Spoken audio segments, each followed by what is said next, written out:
Hello and welcome to SakshiEducation.com.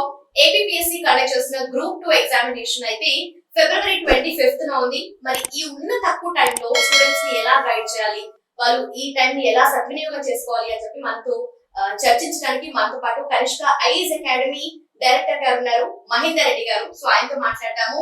అలాగే students కి కావాల్సిన టిప్స్ అండ్ ట్రిక్స్ కూడా అన్ని సార్ చెప్తారు. హలో సార్, ఎలా ఉన్నారు? Hello madam, fine. సో మొత్తానికి ఎగ్జామినేషన్ డేట్ అయితే ఫిబ్రవరి 25th. చాలా తక్కువ టైం ఉంది. సో స్టూడెంట్స్ కి ప్రిపరేషన్ కి ఎలా? తక్కువ టైం అంటే మనం ప్రోగ్రామ్ చేసే టైం నుంచి తక్కువ టైము. యాక్చువల్ గా వాళ్ళు గత సంవత్సరం 1.5 years నుంచి ప్రిపరేషన్ లో ఉన్న వారి సంఖ్య ఎక్కువ ఉంది. సో తర్వాత నోటిఫికేషన్ వచ్చిన తర్వాత కూడా కొందరు ప్రిపరేషన్ మొదలు పెట్టి ఉండవచ్చు. కానీ ఏదనుకున్నా కూడా 1 year చదివావా 1.5 years చదివావా అంటే లాస్ట్ 30 to 45 days అనేది వెరీ క్రూషియల్. సో ఆల్మోస్ట్ మనం ఈ రోజు ఉన్న దాన్ని చూస్తే just a fort night, around ఒక 15-16 రోజులు మాత్రమే ఉంది ఎగ్జామ్. సో ఈ 15 days లో లాస్ట్ మూమెంట్ లో మనం తీసుకోవాల్సింది ఏంటంటే, మీరు ఇప్పటి వరకు ఏదైతే చదివారో దాన్ని రివిజన్ చేసుకోండి. మాక్సిమం అదే పుస్తకాన్ని పదే చదవడానికి ప్రయత్నం చేయండి. నేను అనుకుంటున్నాను మీరు చాలా మంది నోట్స్ ప్రిపేర్ చేసుకొని ఉండవచ్చు, దాన్నే చదవడానికి ట్రై చేయండి. అంతేగాని ఈ సమయంలో కొత్త పుస్తకాల వైపు మాత్రం వెళ్ళొద్దు. మాక్సిమం కొత్త పుస్తకాల వైపు వెళ్ళొద్దు. రెండవది వచ్చేంటి ఏంటంటే, లాస్ట్ 15 days లో ఉన్నాం కాబట్టి ఇప్పటి నుంచి నెక్స్ట్ 8 to 9 days వీలైనంత వరకు మీరు బిట్ ప్రాక్టీస్ అనేది ఒకటి చేయండి. అంటే ఏదైనా ఉంటే మీరు ప్రాక్టీస్ కూడా కొంత చేయండి, ఎగ్జామ్ కు రిలవెంట్ గా ఉండేటట్లు. లాస్ట్ 3-4 days అయితే ఈ ప్రాక్టీస్ కూడా వద్దంటారు. ఓన్లీ రివిజనే చేయండి. ఎందుకంటే లాస్ట్ మినిట్ లో మనం ప్రాక్టీస్ చేసే వాటిలో పొరపాటున మనకు తెలిసిన వాటికంటే తెలియని వాటి సంఖ్య పెరిగింది అనుకుందాం, ఖచ్చితంగా మనం ఇబ్బందిగా ఫీల్ అవుతాం. కొంచెం నెగిటివ్ థాట్స్ అనేవి డెవలప్ అవుతాయి. ఎగ్జామ్ హాల్లోకి వెళ్ళిన తర్వాత నిజంగా మనకు తెలిసినవి కూడా పొరపాట్లు జరిగే అవకాశం పెరుగుతుంది. వాస్తవంగా బయట మీరు ప్రాక్టీస్ చేసే టెస్ట్ పేపర్లలో ఉండే ప్రాబ్లం ఎగ్జామ్ లో ఉండే డిఫరెంట్ ఏంది ఉంటుంది అంటే, రియల్ ఎగ్జామ్ లో ఉండే దాంట్లో జనరల్ గా ఈ మధ్య కాలంలో రాను ఈ యొక్క టెస్ట్ సిరీస్లను పెట్టి ఎవడు చేయలేని క్వశ్చన్స్ ఇవ్వాలనే ప్రయత్నం చేస్తున్నారు. యాక్చువల్ గా ఏపీఎస్సి, యూపీఎస్సి, టీఎస్పీఎస్సి ఏదైనా సరే ఎవరు చేయలేనివి ఇచ్చి మిమ్మల్ని ఇబ్బంది పెట్టాలనుకో. అందరూ చేయగలిగిన వాటివి కొన్ని ఇస్తారు. ఎగ్జాంపుల్ బ్లూ ప్రింట్ రఫ్లీగా ఎట్లా ఉంటుంది అంటే, ఒక సీనియర్ గా నేను చెప్పేది మీకు, 100 marks ఒక యూనిట్ గా తీసుకుంటే 30 నుంచి 35 మార్కులు ఎవరైనా చేయొచ్చు. పేపర్ ను తప్పు లేకుండా చదవగలిగినంత ఉంటే చాలు. అది చూసినప్పుడు ఏమనిపిస్తుంది అంటే, క్వశ్చన్ పేపర్ బయటికి రాగానే 10th or ఇంటర్మీడియట్ చదివిన ప్రతి పిల్లవాడు కూడా అందులో 30-35 కరెక్ట్ చేస్తాడు.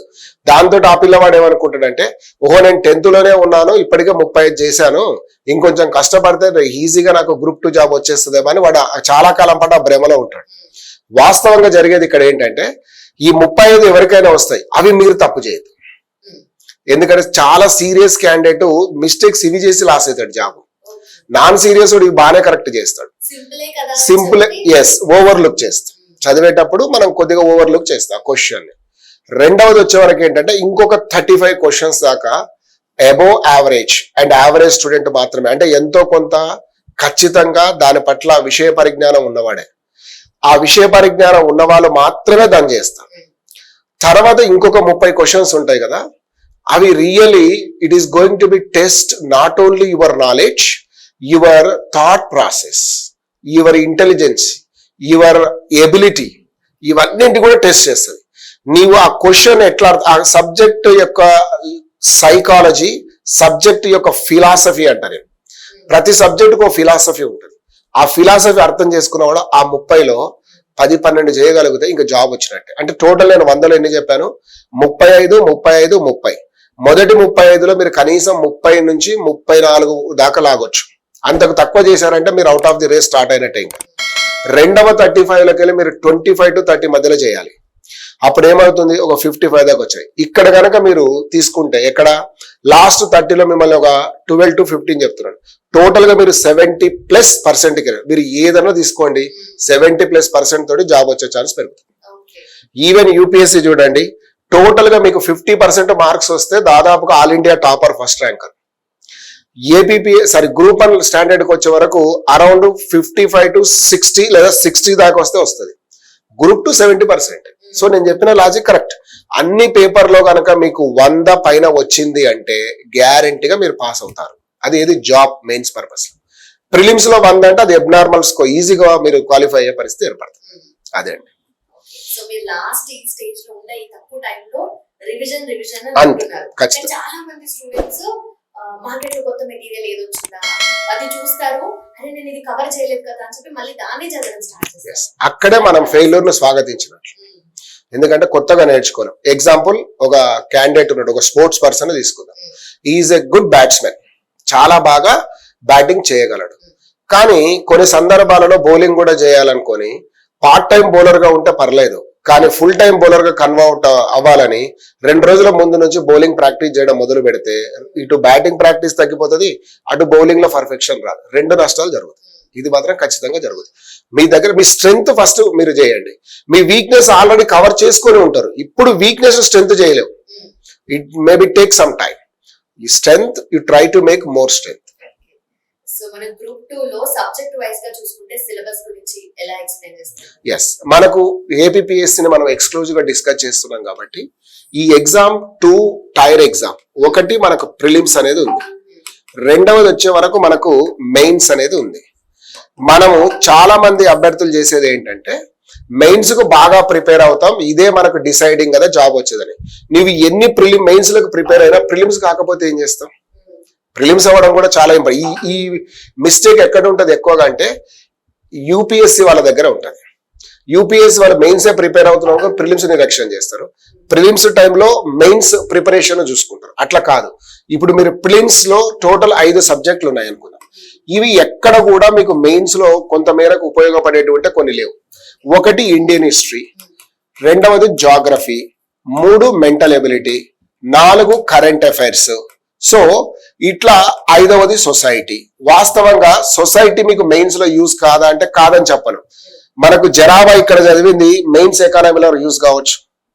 మీరు ఇక్కడ కరెంట్ అఫైర్స్ చదివేది ఇక్కడ కరెంట్ పాలిటీ అండ్ ఎకానమీలో యూజ్ అవ్వచ్చు. మెంటల్ ఎబిలిటీ అనేది లాజికల్ పెంచుతూ ఉంటుంది. జాగ్రఫీ అనేది మీరు ఇక్కడ ఎంత చదువుతారో తెలుసా? ఎకనామిక్ జాగ్రఫీ, అగ్రికల్చర్ కానీ, ఇండస్ట్రీస్ కానీ, పాపులేషన్ కానీ, రిసోర్సెస్ కానీ, అవన్నీ మళ్ళీ మీకు ఇక్కడ యూజ్ అయ్యేవి. ఇండియన్ హిస్టరీ మీరు తరోగా ఉంటే ఏపీ హిస్టరీ కూడా అవకాశం పెరుగుతుంది. Example, the national movement in India చదువుతాం, ఇక్కడ వచ్చేసి నేషనల్ మూవ్మెంట్ ఇన్ ఆంధ్రాలో చాలా ఇన్సిడెంట్లు కోరిలేటెడ్ అయితే ఖచ్చితంగా మనం దాన్ని పట్టుకోవచ్చు. మళ్ళీ మీరు ఇక్కడ ఇండియన్ హిస్టరీకి వచ్చే వరకు ఇప్పుడు 30 మార్కులు ప్రధానికి ఇచ్చుకుంటూ వచ్చాడు. మనం ఏమనుకుంటాం, 30 మార్కుల్లో దీంట్లో ఒక 20 తెస్తాను, దీంట్లో 15 తెస్తాను, ఇట్లా వద్దు. అన్ని సబ్జెక్టులు కాంప్రహెన్సివ్ నాలెడ్జే ఉండాలి. కొన్ని సందర్భాలు ఎట్లా ఉంటదంటే ఇండియన్ హిస్టరీ ఒకప్పుడు ఉండే ఒక ఇది కూడా ఒకటి మీకు చెప్పాలి. ఎస్, అన్నిటికంటే ఇంకొకటి చెప్పేది ఏంటంటే గతంలో question papers every 4 to 5 years కు ట్రెండ్ చేంజ్ అవుతారు. అదేంటంటే ఒకప్పుడు ఇండియన్ హిస్టరీ క్వశ్చన్స్ అంటే హిస్టరీలోకి వెళ్ళి అడిగేవాడు, జాగ్రఫీ అంటే జాగ్రఫీ వచ్చేదని చదువుకునేవాళ్ళం. ఇప్పుడు ఏం చేస్తున్నాడు వాడు అంటే చూస్ అప్రాపరేట్ కరెక్ట్ ఆన్సర్ అనేది ఉంటది. మనకు ఎక్కడైనా గుర్తుపెట్టుకోండి, కాంపిటేటివ్ ఎగ్జామ్ లో కరెక్ట్ ఆన్సర్ ఉండదు, అప్రాపరేట్ కరెక్ట్ ఆన్సర్. దానివల్ల వాడు లీగల్ గా దొరకకుండా తెలివిగా చేస్తాడు. ఇక్కడ ఏం చేస్తాడంటే ఒక 4 స్టేట్మెంట్లు ఇస్తాడు. Which of the following sentence is true or not true, రకరకాలుగా ఇస్తాడు. అక్కడే మీ ఇంగ్లీష్ పరిజ్ఞానం బాగుండాలి, తెలుగైనా సరిగ్గా చదవడం చేయాలి. ఎందుకంటే చాలా చిన్న దాంతో నాట్ అన్నోన్ అంటే నెగిటివ్ పాజిటివ్ అవుతుంది, నాట్ నోన్ అంటే ఒక నెగిటివ్ ఒక పాజిటివ్ తోటి మళ్ళీ నెగిటివ్ అవుతుంది. అంటే చాలా కేర్ఫుల్ గా చదవాలి క్వశ్చన్ పేపర్. ఇక్కడ ఏం చేస్తున్నాడు, 4 స్టేట్మెంట్ 1, 2, 3, 4 ఇస్తాడండి. ఇచ్చి ఒక స్టేట్మెంట్ హిస్టరీ ఇస్తాడు, ఓ స్టేట్మెంట్ జాగ్రఫీ ఇస్తాడు, ఓ స్టేట్మెంట్ సొసైటీ ఇస్తాడు, ఓ స్టేట్మెంట్ కరెంట్ రిలేటెడ్ ఇస్తాడు. ఇచ్చి 1, 2 కరెక్ట్, 2, 3, 4 ఇట్లా 1 రకరకాల పద్ధతిలో ఇస్తాడు. సరిపోయింది కదా? ఇది 4. నువ్వు హిస్టరీలో మాస్టర్ అయినా ఇది ఒకటే స్టేట్మెంట్ తెలిసింది, ఈ 3 సరిగ్గా తెలియకపోతే నీ ఆన్సర్ కరెక్ట్ కాదు. కాబట్టి నేనేమంటే ఎప్పటికైనా మీరు అన్నిటికీ ఈక్వల్ వెయిటేజ్ చేయండి. కొంతమంది టీచర్స్ కూడా మిస్గైడ్ చేసే పెద్ద తప్పిదం ఏంటంటే దీంట్లో హైయెస్ట్ మార్కులు రా ఇది చదువుకో అంటాడు. ఎన్ని మార్కులు కేటాయించారో అన్నే ఇస్తారు. ఆ 30 ఇచ్చారంటే నేనే ఉన్నాను ఇండియన్ హిస్టరీ టీచ్ చేస్తాను, ఆ 30 క్వశ్చన్స్ ఇచ్చే వాటిని ఎగ్జామ్ హాల్లో వాడిచ్చిన స్టిపులేటెడ్ టైంలో కొన్ని సందర్భాల్లో నేను కూడా 30 పెట్టలేకపోవచ్చు. నిజానికి కొన్ని సందర్భాలలో ఎగ్జామ్ లో వచ్చిన తర్వాత ఇటువంటిది ఒక విషయం ఉందన్నది కూడా మనకు తెలుస్తుంది. చాలా సందర్భాలు ఇటువంటి జరుగుతూ ఉంటాయి. కాబట్టి మీరు అన్నిటి మీద ఒక ఎబో యావరేజ్ నాలెడ్జ్ ఉంటే, ఇప్పుడు నేను చెప్పిన క్వశ్చన్స్ అంటే అన్ని ఇట్లే ఉంటాయని చెప్పట్లేదు, మీకు లాస్ట్ 30 చెప్పిన చూడు అవి ఇస్తాయి జాబ్ తెచ్చేటివి. ఇవే కొన్నిసార్లు మనకు తెలియదు. జాగ్రఫీలో మీకు కొన్ని విషయాలు తెలియకపోవచ్చు, కానీ మీరు ఇక్కడ ఇంటెలిజెన్సీ వాడాలని చెప్పారు. ఓహో ఈ రెండు కరెక్ట్ అనేట కాంబినేషన్స్ కరెక్ట్ సెలెక్ట్ చేసుకోవాలి. చేసుకున్నప్పుడు నువ్వు బయటపడతావు, లేకపోతే బయటపడే అవకాశం ఉండదు. సో కాంప్రహెన్సివ్ నాలెడ్జ్ కావాలని చెప్తాను నేను ఎప్పటికీ. ఇది ప్రిలిమ్స్. స్పెసిఫిక్ గా ఒక్కొక్క సబ్జెక్ట్ లో మనకున్న నాలెడ్జ్ కాకుండా అన్ని కలిపితే, ఎస్, ఎందుకంటే ఇలాంటి స్టేట్మెంట్స్ మీరు చెప్పినట్టుగా చాలా మిస్టేక్స్ చేసే ఉంటాయి. ఛాన్సెస్ ఉంటాయి. క్యూములేటివ్ నాలెడ్జ్ కావాలి. జనరల్ గా మనం ఇండివిజువల్ చూసుకుంటాం, అట్లా వద్దు. Cumulative knowledge always helps to. So మనం సబ్జెక్ట్ వైస్ గా మీరు ఆల్రెడీ రాశారు. సో ఈ subject Indian history, Geography, mental ability and current affairs and also society. Specific గా ఒక్కొక్క సబ్జెక్ట్ లో మనం ఏ టాపిక్స్ మీద మేజర్ గా ఫోకస్ చేయాలంటారు? అట్లా మళ్ళీ ఇందులో కూడా మీకు ఇక్కడ జాగ్రఫీ కానీ హిస్టరీ కానీ ఎగ్జాంపుల్ గా చెప్తాను. ఎగ్జాంపుల్ మీరు జాగ్రఫీ తీసుకోండి. ఒకటి ఫిజికల్ జాగ్రఫీ, రెండవది ఇండియన్ జాగ్రఫీ, మూడవది వచ్చేసి మనకు ఈ యొక్క స్టేట్ అంటే ఏపీ జాగ్రఫీ అనుకుందాం రఫ్లీగా. ఈ ఫిజికల్ జాగ్రఫీ వరల్డ్ మొత్తం కానీ ఇండియా కానీ కలిసి వస్తుంది. ఎట్లా అంటే దాంట్లో ఉండేది geomorphology, climatology, oceanography, environmental geography అని చదువుతాం, అయిపోయింది. అలాగే ఇక్కడ ఎకనామిక్ జాగ్రఫీ వస్తుంది. ఎకనామిక్ జాగ్రఫీ అంటే ఏంటి మనకు తెలిసింది. సో రిసోర్సెస్ కానీ, ఇండస్ట్రీస్ కానీ, అగ్రికల్చర్ కానీ, road and transportation, finally population. ఇక్కడ వరల్డ్ కి ఏం చదువుతావు ఇండియాకి అప్లై చేయి. ఇప్పుడు ఎగ్జాంపుల్ మైకా ఉంది అనుకుందాం, మినరల్. ఆ మైకా అనేది ఇండియాలో వరల్డ్ లో ఎక్కడ హైయెస్ట్ దొరుకుతుంది, ఏషియన్ కాంటినెంట్ లో ఎక్కడ హైయెస్ట్ దొరుకుతుంది, ఇండియాలో ఎక్కడ హైయెస్ట్ దొరుకుతుంది, మన ఆంధ్రప్రదేశ్కి వచ్చే వరకు ఎక్కడ దొరుకుతుంది. బస్. సో ఒకటే గ్రాఫ్ లో నీకు వచ్చేస్తుంది. దీన్ని చాలా పెద్ద ప్రోగ్రామ్ అన్నట్టు. యాక్చువల్ గా ఏంటంటే మనం 11th అవర్ లో ఉన్నాం కాబట్టి చెప్పట్లేదు, కానీ ఒక వరల్డ్ మ్యాప్ తీసుకొని మీరు అట్లా ప్రాక్టీస్ చేయగలిగితే నిజంగా మీ మార్కులు ఎక్కడికి పోవు. సో దాని ప్రతిదీ మీరు ఇండియాకి అప్లై చేయండి, తర్వాత ఇట్లా చేసుకోండి. సో దీని వల్ల మీకు ఒక బెనిఫిట్ ఉంటుంది. ఇప్పుడు ఏమనుకుంటున్నాం, ఇక్కడ 30 ఉన్నాయి కదా, ఈ physical and economic geography India and AP మూడింటి కలిపి 30 ఇచ్చినప్పుడు మేబీ అక్కడ 12 ఏపీకి వచ్చే వరకు 2-3 ఇవ్వచ్చు, నేను కాదనట్లేదు. కానీ ఏపీ జాగ్రఫీలో ప్రశ్నల సంఖ్య మరీ మనం అనుకున్నంత తక్కువ కూడా ఉండకపోవచ్చు. 7 to 10 మధ్యలో అయితే ఫ్లక్చువేట్ అవుతుంది, ఎందుకంటే అక్కడ స్కోప్ ఎక్కువ ఉంది అడగడానికి.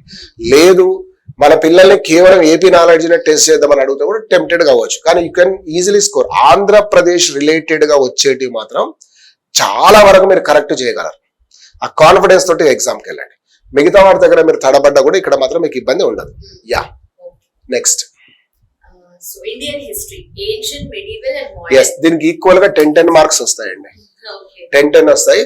కానీ మీరు ఇక్కడ అడిగిన దాంట్లో ఏన్షియంట్ ఇండియాలో మినిమం ఎఫర్ట్ తోటి మాక్సిమం మార్క్స్ తెచ్చుకోవచ్చు, ఎందుకంటే దాని సిలబస్ తక్కువ, ప్లస్ దాని మీద ఉన్న ఇన్ఫర్మేషన్ తక్కువ. రెండవది మెడివల్ లో కూడా అంతే. కానీ మోడర్న్ కి వచ్చే వరకు ఇన్ఫర్మేషన్ వాల్యూమస్ చాలా ఎక్కువ ఉంటది. ఎంతసేపు మోడర్న్ ఇండియాకి వచ్చే వరకు వీళ్ళు ఏం చేస్తారంటే ఓన్లీ డేట్లు మాత్రమే చదువుకొని పోతారు. యుద్ధం ఎప్పుడు జరిగింది అంటాడు, సంధి ఎప్పుడు జరిగింది, కానీ వాడు స్టేట్మెంట్ వైజ్ గా ఇచ్చే అవకాశాలు ఉన్నాయి. చాలా స్టేట్మెంట్ గా ఒక్కొక్కసారి ఒక్కొక్క వాళ్ళు ఈ బ్రిటిష్ ఇంగ్లీష్ జనరల్స్ కానీ లేకపోతే గవర్నర్ జనరల్స్ కానీ ఇండియన్ ల్యాండ్స్ ఆక్యుపై చేసినప్పుడు కొన్ని స్టేట్మెంట్లు కూడా పడేస్తున్నాడు. ఎగ్జాంపుల్ మీకు చెప్పాలంటే ఈ ఆఫ్ఘనిస్తాన్, ఇండో ఆఫ్ఘనిస్తాన్ లేదా బ్రిటిష్ ఆంగ్లో ఆఫ్ఘనిస్తాన్ వార్స్ జరుగుతాయి.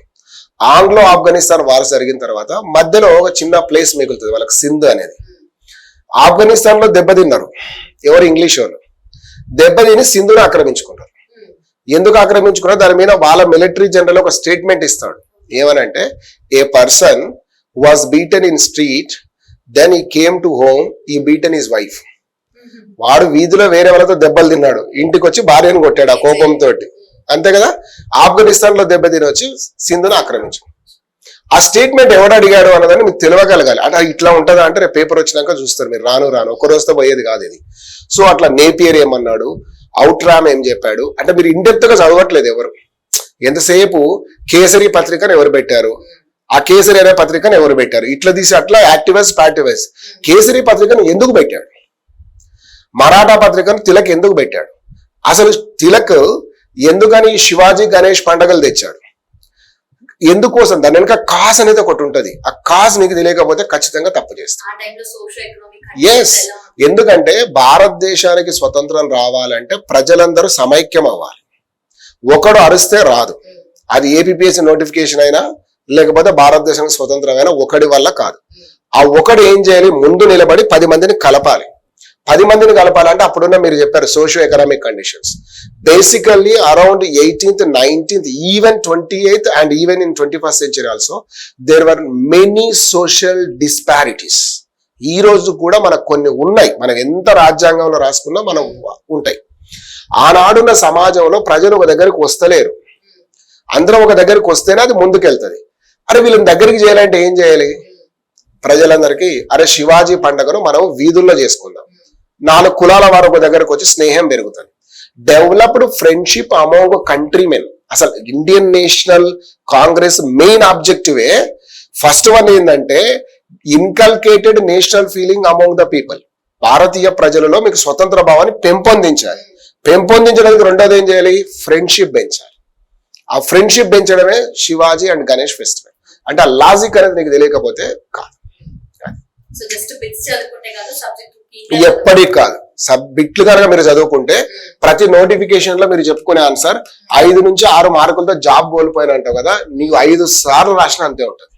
కరెక్ట్ గా చదువుకోవాలి. 8th, 9th, 10th మ్యాథమెటిక్స్ ఎవడు బాగా చదువుకుంటాడో వాడు ఐఐటిని ఎక్స్పెక్ట్ చేయొచ్చు. అసలు మ్యాథమెటిక్స్ సరిగా రాకుండా వెళ్ళి ఐఐటిలో నేను సీట్ కొట్టుకుంటా అన్నట్లుగానే ఉంటది ఇక్కడ కూడా. ఎస్. మెంటల్ ఎబిలిటీ ఫోకస్ అంటే ఇందులో 2 ఉంటాయి, కొంచెం అర్థమెటిక్, లాజికల్ రీజనింగ్ ఇటువంటి ఉంటాయి. మీరు ఇన్ టైం నిజంగా చెప్పాలంటే ఎన్ నంబర్ ఆఫ్ క్వశ్చన్స్ మనం బయట ప్రాక్టీస్ చేసి వెళ్ళినా ఎగ్జామ్ హాల్లో మీ మైండ్ ప్రజెన్స్ సరిగ్గా లేకపోతే అదే మనని మెంటల్ గా ఇబ్బంది పెట్టి రాంగ్ చేస్తుంది. దాన్నే మెంటల్ ఎబిలిటీ అన్న. సో అది మాత్రం చాలా కేర్ఫుల్ గా నేను ఒక్కటే చెప్తా మళ్ళీ క్వశ్చన్ పేపర్ లో మీకు తెలియని క్వశ్చన్స్ రావు. క్వశ్చన్ పేపర్ చదివేటప్పుడు కరెక్ట్ గానే చదువుతా క్వశ్చన్ ని, ఆ క్వశ్చన్ లో ఒక కీవర్డ్ ఉంటుంది. ఎవడైతే ఆ కీవర్డ్ పట్టుకుంటాడో వాడి ఆన్సర్ కరెక్ట్. కీవర్డ్ మిస్ అయినోనికి అదే అద్భుతమైన పేపర్ సెట్టింగ్ నాకు తెలియదు కానీ రాంగ్ ఆన్సర్ కూడా రెడీగా ఉంటుంది ఇమ్మీడియట్ గా. సో పేపర్ చదివేటప్పుడు మీరు పెన్సిల్ పెన్ వాడుతుంటారు కదా, ఆ కీవర్డ్ అండర్లైన్ కొట్టండి కావాలంటే, ఎందుకంటే మళ్ళీ మొత్తం చదవలేవు ఆ క్వశ్చన్ ని. అది గాన పట్టుకుంటే మీకు వస్తుంది గ్యారంటీగా. సో మెయిన్ గా చూసుకుంటే మెంటల్ ఎబిలిటీలో అంటే చాలా మంది సబ్జెక్ట్ లో ఎంత నాలెడ్జ్ ఉన్నా మెంటల్ ఎబిలిటీ దగ్గర టైమింగ్ మిస్ అవుతూ ఉంటుంది. Lack of practice, over confidence, దీనికి 2 ఉన్నాయి. ల్యాక్ ఆఫ్ ప్రాక్టీస్ ఎవరికంటే మనం కాంపిటేటివ్ ఎగ్జామ్ రాసే వాళ్ళు హెట్రోజీనియస్ గ్రూప్. బి ఫార్మసీ వాడు ఉంటాడు, బీకామ్ వాడు ఉంటాడు, బ్యాచులర్ ఆఫ్ ఆర్ట్స్ వాడు ఉంటాడు. వీడికి ఎంతసేపు పెద్ద భూతం ఏంటంటే నాకు మ్యాథమెటిక్స్ రాదు అనుకుంటాడు. It is not the mathematics. మానసిక సామర్థ్యం కొంత మేరకు మీకు ఉపయోగపడతాం. అది కూడా ఎక్కడ మ్యాథమెటిక్స్ యూజ్ అవుతుందంటే bank exams, sub inspector of police దగ్గర చాలా ఎక్కువ ఉపయోగపడచ్చు. ఈ ఎగ్జామ్ దగ్గర అయితే కాదు. ఎందుకంటే నేను లాస్ట్ ఎస్ఐ సెలక్షన్స్ లో కూడా కొందరు గమనించాను, బి ఫార్మసీ బిఏ చేసి వచ్చిన వాళ్ళు కూడా, నాకు తెలిసిన స్టూడెంట్స్ బిఏ చదివిన వాళ్ళు కూడా సబ్ ఇన్స్పెక్టర్ అయ్యాడు. బీటెక్ ఏం లేదుగా, మ్యాథమెటిక్స్ ఏం లేదుగా, ప్రాక్టీస్ చేయడం వల్ల. 2వ కేటగిరీ వాడు బీటెక్ కూడా వస్తాడు ఇక్కడ. వాడేమనుకుంటే నాకు మొత్తం వచ్చు అనుకుంటాడు. అసలు అది వేరు ఇది వేరు. ఇంకా మీకు అద్భుతమైన చెప్పాలంటే ఒకప్పుడు తెలంగాణ అంటే ఆంధ్రప్రదేశ్ రెస్ట్వల్ ఆంధ్రప్రదేశ్ ఉన్నప్పుడు గ్రూప్ 1 మెయిన్స్ లో 150 మార్కులు డాటా ఇంటర్ప్రిటేషన్ ఉంది. ఈ డాటా ఇంటర్ప్రిటేషన్ లో చాలా మంది స్కూల్ టీచర్లు మ్యాథమెటిక్స్ స్కూల్ అసిస్టెంట్ అయిన వాళ్ళందరూ ఏమనుకున్నారంటే మ్యాథ్స్ మాకు బాగా వచ్చు, దీంట్లో మార్కులు చేస్తామన్నారు. చాలా మందికి 50-60 వచ్చాయి. కొందరు బి ఫార్మసీ, బిఏ లేదా నాన్ మ్యాథ్స్ నుంచి వచ్చారు. శ్రద్ధగా చదువుకుంటే వాళ్ళకి 90 వచ్చినాయి. మరి మ్యాథ్స్ ఎక్కడ వెళ్ళిపోయింది నీకు? అంటే నీ ప్రాక్టీస్ మాత్రం కావాలి, నిన్ను ఎడ్జ్లోకి తీసుకెళ్తుంది. ఈవెన్ సివిల్ సర్వీస్ లో కూడా చెప్తున్నారు దీని రిలవెంట్ గానే. ఐఐటి స్టూడెంట్స్ కొన్నిసార్లు సీసాట్ పేపర్ ఫెయిల్ అవుతున్నారు, కానీ మామూలు ఢిల్లీ యూనివర్సిటీలో బిఏ ఎకనామిక్ చేసిన వాళ్ళు సీసాట్ క్లియర్ చేసి ఐఏఎస్ ర్యాంకులు వస్తాయి. అంటే ఎక్కడ ఉంది లోపం? నువ్వు సరిగ్గా ప్రాక్టీస్ చేయట్లేదు, పోగొడుతున్నావు, ఖచ్చితంగా పోగొడుతున్నావు. అది జరుగుతుంది మనకి. సో కరెంట్ అఫైర్స్ చాలా ఓషన్ అంటారు కదా, నిజమే. యాక్చువల్ గా ఇక్కడ జరిగేది ఏంటంటే ఫస్ట్ స్టూడెంట్ మైండ్ సెట్ మారాలి. మీరు ఈ ఎగ్జామ్ కోసం కాదు, నేను ప్రతి ఎగ్జామ్ కోసం చెప్తా. మీరు చేస్తున్న తప్పు ఏంటంటే ప్రతి స్టూడెంట్ అయినా కూడా ఎవరైనా పేపర్ కటింగ్స్ అలాంటి వాళ్ళు కట్ చేసి ఏదైనా సోషల్ మీడియాలో పెడితే అవి చదువుకుంటున్నారు, లేదా ఈవినింగ్ అవర్స్ ఏదైనా ఒక ఇన్స్టిట్యూట్ అలాంటి వాళ్ళు కరెంట్ అఫైర్స్ చెప్పి అప్లోడ్ చేస్తే అది విని పెడుతున్నారు. అది కాదు. కాంపిటేటివ్ ఎగ్జామ్ లో న్యూస్ పేపర్ చదవడం అనేది సిలబస్ లో ఒక భాగం అంటారు. ఈవెన్ కాంపిటేటివ్ ఎగ్జామ్ కాకపోయినా being a graduate and citizen of India or else ఎక్కడున్నా నీ దేశంలో నీ చుట్టుపక్కల ఏం జరుగుతున్నది చదువుతూనే కదా తెలిసేది. ఎవడో చెప్తే మన ఒపీనియన్ మీద ఎందుకు డిపెండ్ అవుతావు? ఫస్ట్ పేపర్ చదవడం నేర్చుకోండి. మరి జనరల్ ఒకటి. రెండవది పేపర్ తర్వాత మీకు ఏమైనా ఇంట్రెస్ట్ ఉంటే ఒక మ్యాగజైన్ ఫాలో కండి. ఫస్ట్ హ్యాండ్ ఇన్ఫర్మేషన్ డైరెక్ట్ పేపర్లో నువ్వు వచ్చింది మీరు చదువుకొని మీరు ఒక నోట్స్ రాసుకోక వేరే వారి మీద డిపెండ్ అవ్వడం ఇది ఫెయిల్. అందుకే పోతాయి మార్కులు. మీరు వినండి, ఎన్నైనా చేయండి, కానీ మీరైతే పేపర్ చదవమని చెప్తా. దీనివల్ల ఒకసారి మీరు న్యూస్ పేపర్ చదవడం స్టార్ట్ అయితే మీకు మెయిన్స్ లో, జాగ్రఫీలో, తర్వాత సొసైటీలో, ఇండియన్ హిస్టరీలో ప్రతి దాంట్లో యూజ్ అవుతాయి. ఇప్పుడు మనమే అనుకుంటాం, రీసెంట్ గా జ్ఞానవాపి మసీద్ ఉంది, దానికి సంబంధించిన ఆర్ట్ అండ్ ఆర్కిటెక్చర్ రిలవెంట్ నువ్వు ఇక్కడ చదువుకున్నది ఇక్కడ రాదు ఇండియన్ హిస్టరీలో. Rama temple Nagara style of architecture నువ్వు మళ్ళీ చదువుకుంటావు కదా, మరి ఎందుకని అది మిస్ అయితే నీకు ఎట్లా బెనిఫిట్ అవుతుంది? అవ్వదు కదా. నీకు కరెంట్ అఫైర్స్ రావాలంటే 4 సబ్జెక్టులు రావాలి: హిస్టరీ, జాగ్రఫీ, పాలిటీ, ఎకానమీ. ఇవి బేస్ వచ్చినాక నీ కరెంట్ అఫైర్స్ మీద గ్రిప్ వస్తుంది. వాట్ ఈజ్ నేషనల్ ఇన్కమ్ అనేది బేసిక్ ఐడియా లేకుండా బడ్జెట్ పెట్టినప్పుడు నీ బడ్జెట్ అంతా 500 కట్టి ఒక దగ్గర వింటే ఏమొస్తుంది? ఏం రాదు. ముందు నీకు ఆ బేసిక్స్ అనేవి క్లియర్ కావాలి. సో అది నేను చెప్పేది. ఖచ్చితంగా మీరు న్యూస్ పేపరే చదవండి. ఇప్పుడున్న 11th అవర్లో అయితే మాత్రం నేను చెప్పట్లేదు, అది ఏదో ఒక మ్యాగజైన్ చదువు ప్రస్తుతానికైతే పని కానివ్వండి అని చెప్తాను. ఇక్కడ ఎవరు దెబ్బతింటారంటే మళ్ళీ చెప్తాను, సీనియర్స్ ఆల్రెడీ ఈ ఏరియాలో మాస్టర్స్ అవుతారు, వాళ్ళు కరెంట్ అఫైర్స్ మీద ఫోకస్ పెట్టాలి. కొంచెం కరెంట్ అఫైర్స్ సీనియర్ కి అడ్వాంటేజ్ జనరల్, ఎందుకంటే ఆల్రెడీ వాళ్ళకి బేసిక్స్ క్లియర్ అయి ఉంటాయి. But even though it is not a disabled for you, manage చేయొచ్చు. అది ఒకటి. సొసైటీ మరి ఇండియన్ ఇంకా సొసైటీ, రీజనల్ సొసైటీస్ దాని గురించి. సొసైటీ అనేది సమాజం, భారతీయ సమాజంలో ఇంకా మీ అందరికీ ఆ సిలబస్ లో ఉన్నాయి. కులమేంది, కులతత్వం ఏంది, వివాహం, అవన్నీ జనరల్ గా బేసిక్ గా మీకు ఉన్నాయి. కానీ ఇక్కడ ఏంటంటే మనం అనుకున్న పర్సెప్షన్ కిను, ప్రాక్టీస్ పర్సెప్షన్ కిను, యాక్చువల్ గా సోషియాలజిస్ట్ అనే పర్సెప్షన్ మధ్యలో కొన్ని గ్యాప్స్ ఉంటాయి. అవి మీరు ఫిల్ చేసుకోగలిగితే చాలు, పెద్దగా ఉండదు. నేను ఉంటాయి. ఇప్పుడు ఎగ్జాంపుల్ చెప్పాల్సి వస్తే, అంటే కోట్ చేస్తున్నాను అది కాదు, చాలా వాటిని చూసాం. రీసెంట్ గా ఒక డివోర్స్డ్ ఉమెన్, తన బాబో పాపో నాకు సరిగ్గా గుర్తులేదు, బట్ డివోర్స్డ్ కేసు ఇది. ఆ బాబో పాపో చైల్డ్ 3 years 4 years ఉన్నప్పుడు డివోర్స్ తీసుకొని ఇప్పుడు ఇంకోటి మ్యారేజ్ చేసుకున్నాక ఆమె ఏం చేస్తుందంటే ద న్యూ హస్బెండ్ ను అలా ఫాదర్ గా ఇండక్ట్ చేయాలన్నది కోరుకున్నాడు. సో ద ఒరిజినల్ ఫాదర్ ఎవరైతున్నారో ఆయన కోర్టుకి వెళ్ళాడు, నేను ఎప్పటికీ ఫాదర్నే అని. సో అప్పుడు ఆ కోర్టు ఒక తీర్పు ఇచ్చింది, ఏమని, ఆయనే your father, your husband not a father అని చెప్పేసి ఒకటి చెప్పింది. సో ఇటువంటి నువ్వు అప్డేట్ అనట్లే నన్ను అడిగితే. అంటే ఇవి మనం ప్రాక్టీస్ లో వేరుంటాయి, రియాలిటీ వేరుంటాయి, మన పర్సెప్షన్ వేరు, అక్కడ ఒకటి. ఇటువంటి మనం కొన్ని చూసుకోవాల్సి వస్తుంది. ఇంకా కొన్ని చిన్నవి చెప్తే చాలా ఆశ్చర్యంగా ఉంటుంది డెఫినేషన్స్.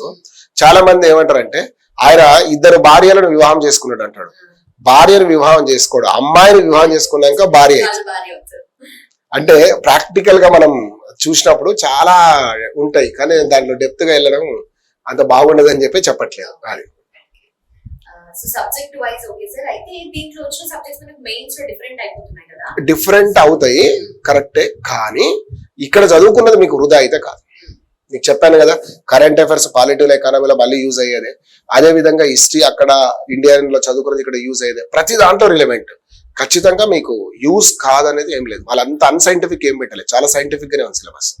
సో మెంటల్ అబిలిటీ గురించి నార్మల్ గా సివిల్స్ లో ఇయర్ ఏం నడుస్తుంది, ట్రెండ్ ఏముంది అనేది చూసి దాన్ని బట్టి ఆ కాన్సెప్ట్స్ మీద ఎక్కువ ఫోకస్ చేస్తున్నారు. సివిల్ సర్వీస్ పేపర్ కు మన గ్రూప్స్ పేపర్ కు పోలిక లేదు. ఇది చాలా సింపుల్ టెస్ట్ యాక్చువల్ గా, not like even banking and sub inspector. నిజంగా అది చాలా పేపర్ టఫ్ ఉంటుంది. సబ్ ఇన్స్పెక్టర్, బ్యాంకింగ్ వీళ్ళకి అంత ఉండదు, యావరేజ్ గా టెస్ట్ చేయడం కోసం పెట్టింది. అది సో నెగటివ్ మార్కింగ్ గురించి అది మీరు జాగ్రత్తగా చేయాలి. అందుకే చెప్తున్నా కదా, మనకు తెలియని దాన్ని వదిలేయడం వల్ల కొన్నిసార్లు చాలా లాభం జరుగుతుంది. తెలిసింది మాత్రం మిస్టేక్ చేయదు.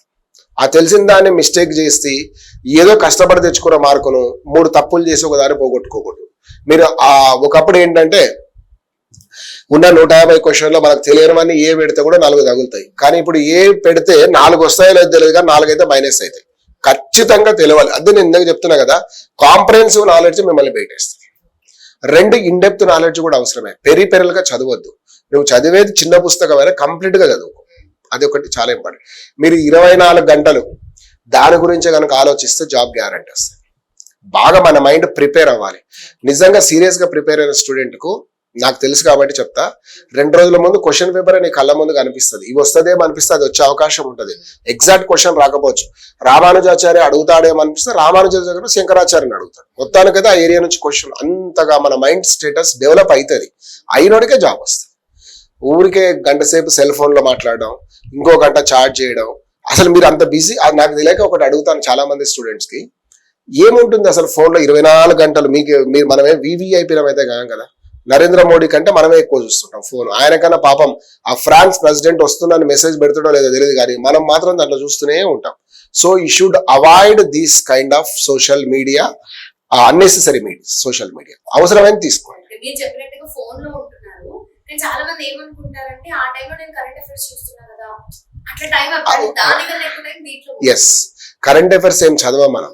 అది చూసిన తర్వాత నేను ఇంకొకటి కూడా చెప్తానండి. చాలా మంది ఈ వీడియో బేస్డ్ లెర్నింగ్ ప్రాసెస్ లో కూడా మిస్టేక్ ఉంది. ఎంటర్టైన్మెంట్ నే మనం వరుసగా 2 గంటలు సినిమా చూడలేకపోతున్నాం కాబట్టి మధ్యలో ఇంటర్వెల్ పెట్టాడు. It is really entertainment, time pass కి. సబ్జెక్ట్ నేర్చుకునేవాడు గంట సేపు అట్లే ఫోకస్ గా చూస్తే చూడలేడు. నీకు టీచర్ అనేవాడు కొంత అవసరం. అది గురువు ఎవరైనా కావచ్చు, కోచింగ్ సెంటర్ అని చెప్పట్లేదు. మీ డిగ్రీ కాలేజ్ లెక్చరర్ అయి ఉండొచ్చు, ఇంకోరు ఏదైనా. With the teacher what ever your learning, definitely it is useful to you. The way to success in this exam to reduce the mistakes. తప్పులను తగ్గియడమే అంతే తప్ప ఒప్పులను ఎక్కువ చేయడం కాదు. తప్పులను తగ్గిస్తే ఆటోమేటిక్ గా ఒప్పులు పెరిగినట్లే అట్లా. కాబట్టి ఎస్, మనకు తెలియని దాని దగ్గర అసలు పోవద్దు. నువ్వు క్రికెట్ ఆడితే క్రికెట్ ఆడు, క్రికెట్ తెలుసు కదా అని చెప్పి హాకీ ఆడడం మొదలు పెడితే వేరేలాగా అవుతుంది అది గేమ్. అది అయితే మనం స్టాటిక్ పార్ట్ మీద ఎంత వెయిటేజ్ ఉంటుంది అండ్ కరెంట్ అఫైర్స్ మీద ఎంత వెయిటేజ్ ఉంటుంది? కరెంట్ అఫైర్స్ పేరుకు ఇక్కడ 30 మార్క్స్ మనం అనుకున్నా కూడా it is going to be like 40-45 marks దాకా కూడా వెళ్ళిపోవచ్చు. అదే మీకు మెయిన్స్ లో కూడా అరౌండ్ 60-70 మార్కులు కూడా పడవచ్చు. ఎందుకంటే economy, polity, science and technology. Science and technology అంటే రీసెంట్ డెవలప్మెంట్స్, లాస్ట్ 1.5 year. మీ టైం బ్యాడ్ గా ఉంటే 2 years బ్యాక్ కూడా వాడు అడుగుతాడు. అంటే అవి ఎక్కువ ఉండవు, 1-2 క్వశ్చన్స్ ఉండొచ్చు, కానీ అవి చేసిన వాడు చాలా ఆనందపడతాడు. ఓహో, నేను ఇన్నాళ్ళు కష్టపడ్డది వేస్ట్ అవ్వలేదు అన్న. Focus on question paper. ఈ టైంలో ఎగ్జామ్ గురించి ఆలోచించండి. మీరు కొత్త ప్రయత్నాలు మాత్రం ఏం చేయొద్దు. అది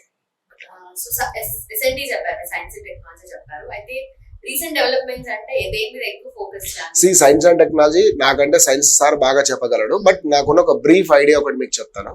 చాలా మంది సైన్స్ అండ్ టెక్నాలజీ అంటే ఓన్లీ డిఫెన్స్, స్పేసే అనుకుంటారు. డిఫెన్స్, స్పేసే కాదు, agriculture, veterinary development, new developments in medical sciences, ఇవన్నీ దాని కిందకే వస్తాయి. ఇప్పుడు ఎందుకు సార్ అది ఎందుకు అంటే, రాను జనాభా పెరుగుతుందా, రాను ఫుడ్ గ్రెయిన్స్ క్రైసిస్ కూడా ఏర్పడొచ్చా? మనం ఆ ఫుడ్ గ్రెయిన్ క్రైసిస్ ఏర్పడకుండా ముందు నుంచే ఉండాలి అంటే, ఒకప్పుడు ఒక ఎకరాలో we are able to be cultivated or produced hardly 5 to 6 bags. Now we are reach 50 to 60. So ఈ 50 to 60 కాదు, రేపు 100 కూడా పండియాలనిపిస్తుంది.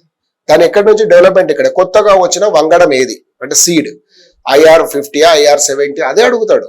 మనం ఏం చేస్తాం, ఓన్లీ డిఫెన్స్ స్పేస్ చూసుకొని పోతున్నాడు. No, not like that. Everything. మన కరోనా వచ్చింది, దాని మీద అది highly important topic for competitive exams కొంతకాలం అయితే కనిపించింది కదా. మనం ప్రిపేర్ అయిన రోజులు వాడు అడగలే, ఇప్పుడు అడుగుతాడు. ఖచ్చితంగా వస్తుంది. ఇప్పుడు సెర్వికల్ క్యాన్సర్ గురించి వ్యాక్సిన్స్ బాగా మన బడ్జెట్ పెట్టాడు, దాని రిలేవెంట్ గా నీకు అడిగే అవకాశం ఎక్కువ ఉంటుంది. So 50% of the population women, 50% of affected because of that. Almost అంటే అందరు అవుతారు కదా జనరల్ పర్సెప్షన్. మరి దాని మీద ఎందుకని అడగకూడదు అనుకుంటారు మీరు? ఖచ్చితంగా ఉంటుంది. అది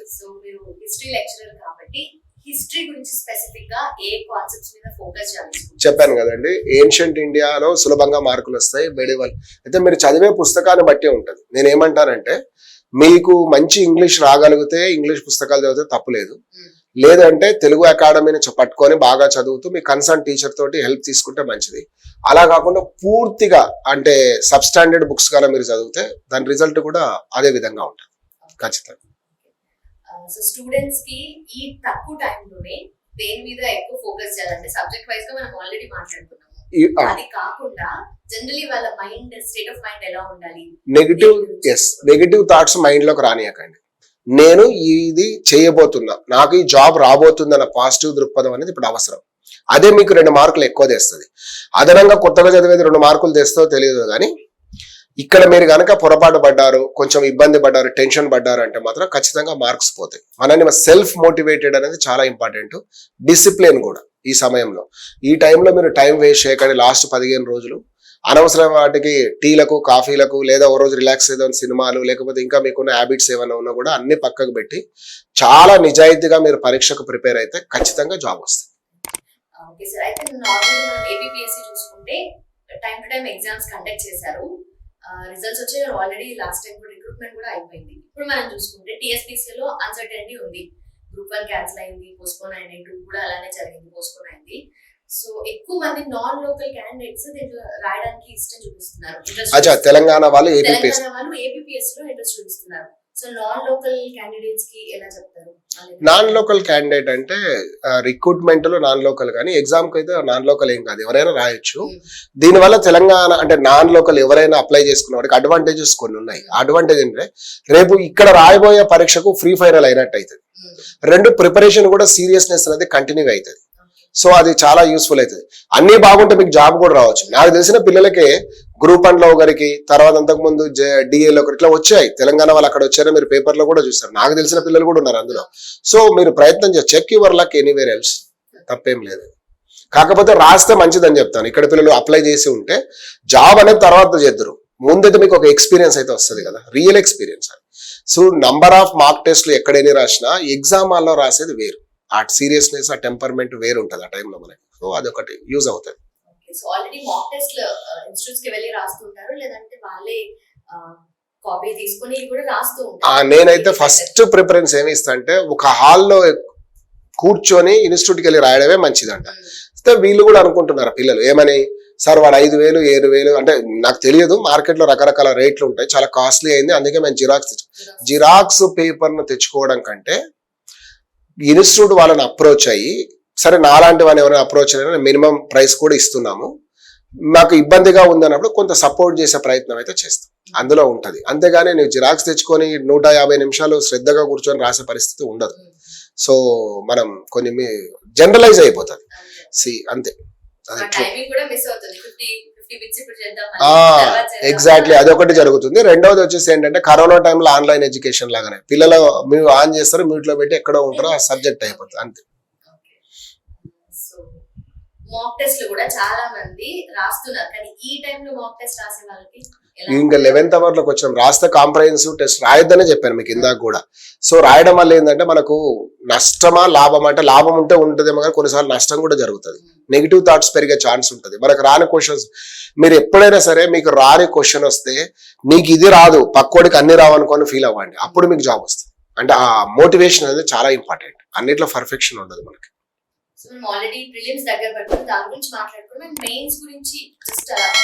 సో మెయిన్స్ అనేది 2 పేపర్లు కదండి. ఈ 2 పేపర్లలో మొదటిది వచ్చే వరకు మనకు ఏపీ హిస్టరీ అండ్ కల్చర్ అన్నాం, తర్వాత ఇండియన్ పాలిటీ అండ్ కాన్స్టిట్యూషన్. తర్వాత రెండవ దానికి వచ్చే వరకు మీకు India and AP economy plus science and technology అనేది ఉంది. ఎన్విరాన్మెంట్ రిలేటెడ్ ఎక్కువ అసలు యాక్చువల్గా ఇక్కడ నిజంగా చెప్పాలంటే. సో దీన్ని మనం ప్రత్యేకంగా కూడా కొంచెం ఒక వీడియో చేస్తే బెటర్ స్టూడెంట్స్ కి. దీనికి సంబంధించిన ప్రిపరేషన్ ఎట్లా ఉండాలనే దానికి దీనికి కూడా నేను ఎప్పుడు స్టాండర్డ్ బుక్స్ చెప్తాను, మిగతా దానికి నేను ఇన్వాల్వ్ అవ్వదలుచుకోలేదు. ఏపీ హిస్టరీకి వచ్చే వరకు బిఎస్ఎల్ హనుమంతరావు గానీ అలాంటి స్టాండర్డ్ బుక్స్ మీరు చదవండి, చాలా ఉన్నాయి, లేవని కాదు. ఊరికే చౌకబార పుస్తకాలతో మీరు సమయం వృధా చేసుకోవద్దు. సో ఇండియన్ పాలిటీ కూడా మీరు అందరూ చదువుతూనే ఉన్నారు, తెలుగు అకాడమీ లక్ష్మీకాంత్ గారు, కృష్ణారెడ్డి సార్, ప్రభాకర్ రెడ్డి గారు, ఎవరో ఒకరు చదువుతున్నాం. సో మీ ఇష్టం అది చదవండి, కానీ అప్డేటెడ్ గా ఉండండి. కొంచెం స్టాండర్డ్ పేపర్స్ అయితే మీరు ప్రాక్టీస్ చేయండి. మిగతా రెండింటి మీద నేను కంటే కన్సర్న్ సబ్జెక్ట్ ఫ్యాకల్టీ వాళ్ళు మాట్లాడితే కొంచెం బాగా ఉంటుందని నేను చెప్పగలను. సో అలాగే ప్రిలిమ్స్ సార్ ఆల్రెడీ స్టూడెంట్స్ చదువున్నారు, బట్ మనకు ఫైనల్ కన్ఫర్మేషన్ ఏ బుక్స్ చదివితే బెటర్? ఇంకా ఇప్పుడు బుక్స్ ఏం చదవదు, మీ దగ్గర ఉన్నాయి రిపీటెడ్ గా చదువుకోండి అంతే. ఈ టైంలో కొత్త దానికి వెంచర్ కి చేయొద్దు. ఎగ్జామ్ కి చాలా తక్కువ టైం ఉంది అండ్ స్టూడెంట్స్ కూడా ఒక స్టేట్ ఆఫ్ మైండ్ లో ఉన్నారు. కొంతమంది టెన్షన్ ఫీల్ అవుతున్నారు, కొంతమంది చాలా ఓవర్ కాన్ఫిడెంట్ గా ఉండే స్టూడెంట్స్ కూడా ఉంటారు. సో అన్ని రకాల స్టూడెంట్స్ కి మీరు చెప్పే ఫైనల్ సలహా ఏంటి? ఒకటే, నమ్మకం. నేను ఈ ఎగ్జామ్ బాగా రాయబోతున్నా అన్నది. ఒక బెస్ట్ ఎగ్జాంపుల్ చెప్పేది ఏంటంటే, నేను సచిన్ టెండూల్కర్ గురించి కోట్ చేద్దాం అనుకుంటున్నాను ఇక్కడ. తను 99 వరల్డ్ కప్ అయిపోయిన తర్వాత 2003 world cup, there are 4 years of gap. Sir ఈ 4 సంవత్సరాలు తను ఎవరితోటైనా మాట్లాడితే ఒక మ్యాచ్ గురించే మాట్లాడేవాడట. నేను 2003 వరల్డ్ కప్ లో పాకిస్తాన్ తో జరిగే మ్యాచ్ చాలా అద్భుతంగా ఆడతా అని చెప్పేవాడు. దానివల్ల వానికి కొన్నిసార్లు సెల్ఫ్ మోటివేటెడ్ అవుతుంది, కొన్నిసార్లు మనం వీక్ గా ఉంటే అది బ్యాక్ ఫైర్ కూడా అవుతుంది. టెండూల్కర్ కాబట్టి తను ఆడగలనని చెప్పగలిగాడు, అంతటి స్థాయి ఉన్నవాడు కాబట్టి. నిజంగా అన్నట్లు 2003లో అద్భుతంగా ఆడాడు, మ్యాచ్ గెలిచారు ఇండియా, అది గుర్తుండొచ్చు చాలా మందికి. సో నేను పాస్ అవుతా ఈ ఎగ్జామ్ అనేది మీకు ఒక బూస్టింగ్, నేనెక్కడ అవుతా అనేది చాలా నెగిటివ్. బూస్టింగ్ ఎవరికి యూజ్ అవుతుంది అంటే ఆల్రెడీ కొంచెం ప్రిపరేషన్ ఉన్నవాడికి పోతుంది. అసలు ప్రిపరేషన్ నీ దగ్గర కంటెంటే లేకపోతే ఐ కెనాట్ మౌల్డ్ యూ అంటాం కదా మనం. ఒక మట్టి కంఫర్టబుల్ మీకు కావాల్సినంత ఉంటే ఎలాంటి బొమ్మలైనా చేసుకుంటారు. అసలు అదే తక్కువగా ఉందనుకోండి, we cannot make. So depend on clay how much you have, right? Thank you so much. Yeah, all the best all. చూసారు కదా, ఏపీఎస్సి ఫిబ్రవరి 25th ఎగ్జామ్ అయితే ఉంది. అండ్ సార్ చెప్పినట్టుగా ఈచ్ అండ్ ఎవ్రీ టాపిక్ లో ఇప్పుడున్న టైంలోనే మనం ఎక్కువగా రివిజన్ మీదే ఫోకస్ చేయాలని సార్ చెప్తున్నారు. సో మంచిగా ఈ టైంలోని మీరు మంచిగా యూటిలైజ్ చేసుకోండి. And all the very best. Thank you so much.